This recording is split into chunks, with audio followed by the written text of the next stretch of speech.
चलो दोस्तों, क्या आपको पता है, क्या आपने कभी नोटिस किया है, क्या आपने कभी देखा है, आप सब तो रोज देखते होंगे, लोग दुकान पे सामान खरीदते हैं लेकिन कैश देने की बजाय सबसे पहले जेब से फोन निकालते हैं, सबसे पहले अपना स्कैनर मांगते हैं, सबसे पहले QR कोड मांगते हैं। आपने कभी ऐसा नोटिस किया है? भाई आपने रोज नोटिस कर रहे होंगे। क्या हमको लगता है, क्या आप सभी को लगता है कि ये सिलसिला कब तक चलता रहेगा? क्या आने वाले 2030 में क्या भारत में बहुत बड़ा अकाल पड़ने वाला है? क्या आपको ये भी पता है या ये भी लगता है कि आने वाले समय में भारत इतना अच्छा जमाने में जी रहा है, इतना डिजिटल जमाने में जी रहा है, आने वाले समय में क्या इसके ऊपर खतरा पड़ सकता है? दिन पे दिन क्या कैश कम होता जा रहा है, दिन पे दिन क्या पैसा कम होते जा रहा है, क्या होगा आने वाले समय में? क्या हमारे बैंक का चोरी हो सकता है? क्या हमारे पैसे गायब हो सकते हैं? जानेंगे इस वीडियो में, तब तक एक वीडियो में बने रहें। मेरा नाम निशान, आप देख रहे हैं सीधी सोच चैनल।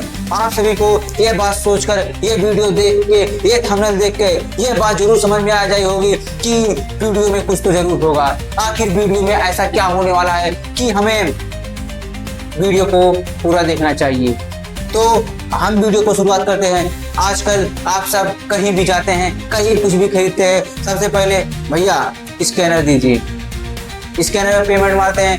कैश, शहर में लोग कैश इतना कम ले घूमने लगे हैं कि आने वाले समय में आए कि कोई रोड पे भिखारी या कोई मंगता या कोई गरीब दुखिया मिल जाए, उसको देने के लिए 1 रुपया नहीं होता।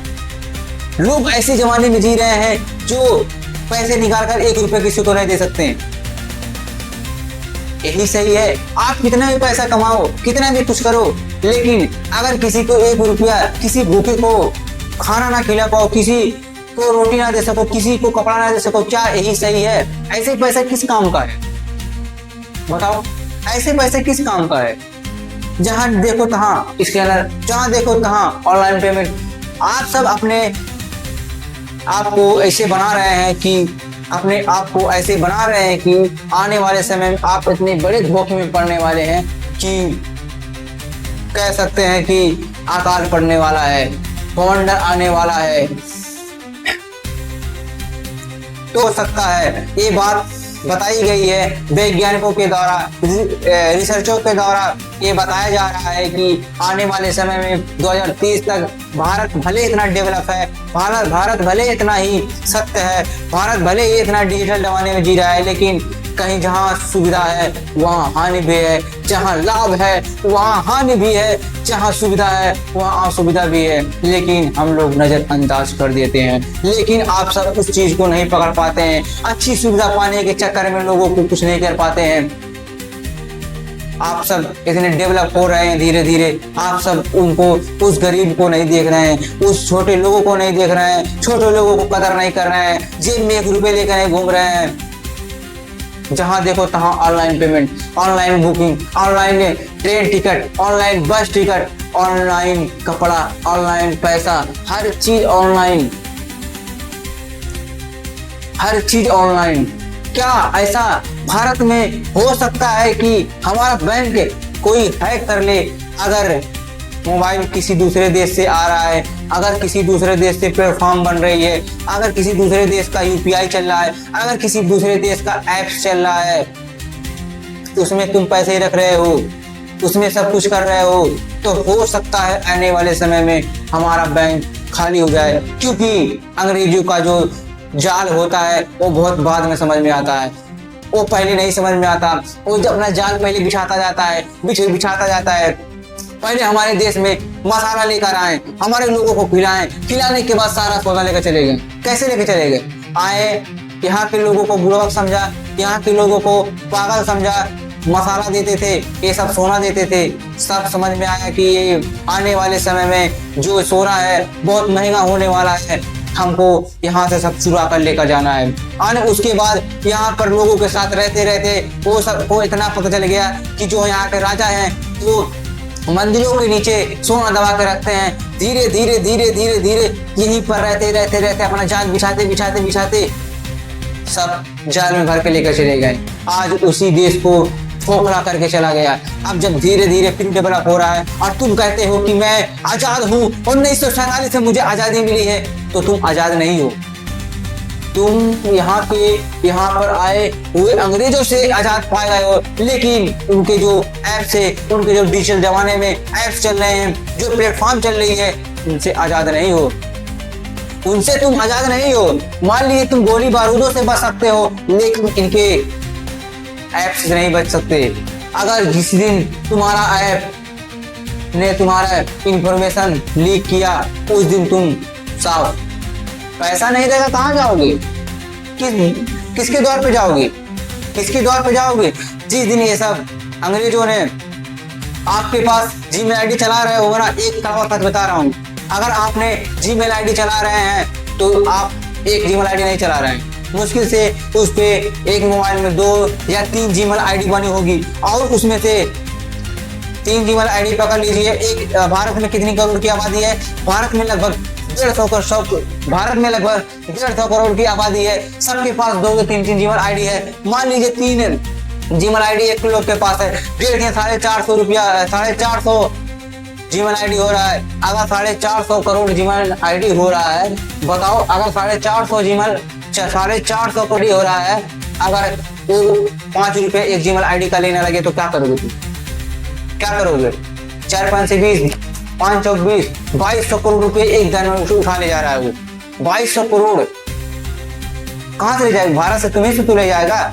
तुमको क्या लगता है कि हमेशा फ्री चलाएगा? और बिना जीमेल आईडी के मोबाइल नहीं चल सकती मेरे भाई, बिना जीमेल आईडी के मोबाइल नहीं चल सकती। लेकिन तुमने अपने आप को, अपने देश में रहने वाले के लोगों को काबिलियत तुम नहीं देख रहे हो, इसीलिए हमारा देश पीछे जा रहा है। इसीलिए हमारा देश पीछे जा रहा है।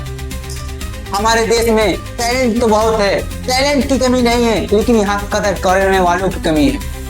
अभी कोई लड़का कोई ऐप कोई प्लेटफॉर्म बनाता है, उसकी कदर नहीं होती है, उसकी कदर नहीं होती है। लेकिन अगर ये बात अमेरिका के किसी अन्य देशों के पता चलता है कि भारत में ऐसा आविष्कारक है, ऐसा टैलेंट लड़का है, तो उसको खरीद लिया जाता है।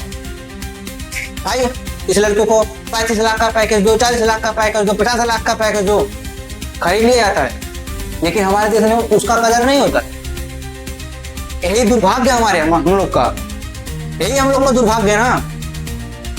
हम लोग का कदर नहीं होता यहाँ पर, तुम्हारा भी कदर नहीं होता। हमारे देश में टैलेंट की कमी नहीं है, यहाँ पहचानने वाले उनकी कमी है। लखनऊ का एक लड़का था, और उसने कहा कि मैं पानी से चलने वाला गाड़ी बनाऊंगा, 15 रुपए इसमें प्रोडक्ट डालोगे, 300 किलोमीटर तुम चलाओगे। कौन समझा उसके बात को? हाँ, कौन समझा उसके बात को? डीजल पेट्रोल की जरूरत नहीं पड़ेगी इसमें, खाली पानी डालो, कुछ केमिकल डालो, चलाओ 300 किलोमीटर। कौन समझा उसकी बात को? वो सीना ठोक के कह रहा था कि मैं तो आप सबको करके दिखा रहा हूँ, मैं चला कर दिखा रहा हूँ, पानी डाल के चला कर दिखा रहा हूँ। कौन समझा उसकी बात को? बताओ, कौन समझा उसकी बात को?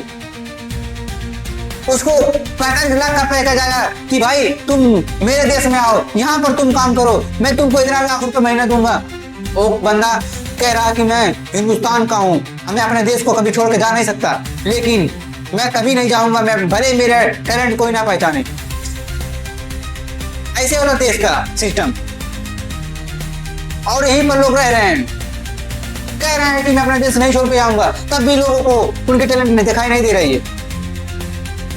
कैसे देखोगे तुम सब? अब ऐसे ही रहा ना, तो आने वाले समय में जो तुम कैसे लेकर अपने मोबाइल में घूम रहे हो ना, तो सब लीक भी हो जाएगा और साफ भी हो जाएगा। रोड पर दरते भटकते मिलेंगे, रोटी देकर परेशान हो जाओगे, भूख से मरोगे, कुछ भी करोगे। जो हमेशा ऑनलाइन पेमेंट। ये बात मैं आपसे नहीं इतना कह रहा हूँ क्योंकि यहाँ पर आप समझ सकते हैं, लेकिन आने वाले जो जितना पीढ़ी है ये सब नहीं समझ सकते। मैं एक वीडियो इसलिए बना रहा हूँ क्योंकि मेरा चैनल आगे चल के ग्रो होगा तो ये वीडियो सबके पास पहुंचेगा। अगर 100 लोग देख रहे हैं तो उसमें से 2 लोग अगर सुधर जाएंगे तो मुझे पता है कि भाई मैं अच्छा काम कर रहा हूँ, मुझे लग रहा है कि मैं अच्छा काम कर रहा हूँ। 2 लोग सुधर रहे हैं तो ये बहुत अच्छी बात है। भले 98 सुधरे या ना सुधरे, मुझसे कुछ नहीं लेना है। मेरा वीडियो 2 लोग, 5 लोग, 10 लोग, 20 लोग जितना देख रहे हैं, मुझे देखने कुछ आपत्ति नहीं है, मुझे कुछ आपत्ति नहीं है। 2 लोग देखे, 4 लोग देखे, 5 लोग देखे, लेकिन कोई तो देख रहा है, कोई तो देख रहा है। तो मेरा कहने का मतलब यही है कि आप ज्यादा कैश में घूमें, जहां जरूरत पड़े वहां काम आए, जिसकी जरूरत पड़े उसको दें, जहां जरूरत पड़े वहां कैश करें, जहां जरूरत पड़े वहां ऑनलाइन करें। और आने वाले जो कुछ लोग हैं उनको भी बताएं भैया आप भी कैश ले घूमिए, ज्यादा ऑनलाइन को बेहतर ना बनाइए। अगर आप ज्यादा ऑनलाइन को बेहतर बनाते हैं तो ही सपोर्ट करना, वरना मैं तो वीडियो बनाता रहूंगा आपका भाई। फिर मिलते हैं नेक्स्ट वीडियो में, तब तक के लिए धन्यवाद।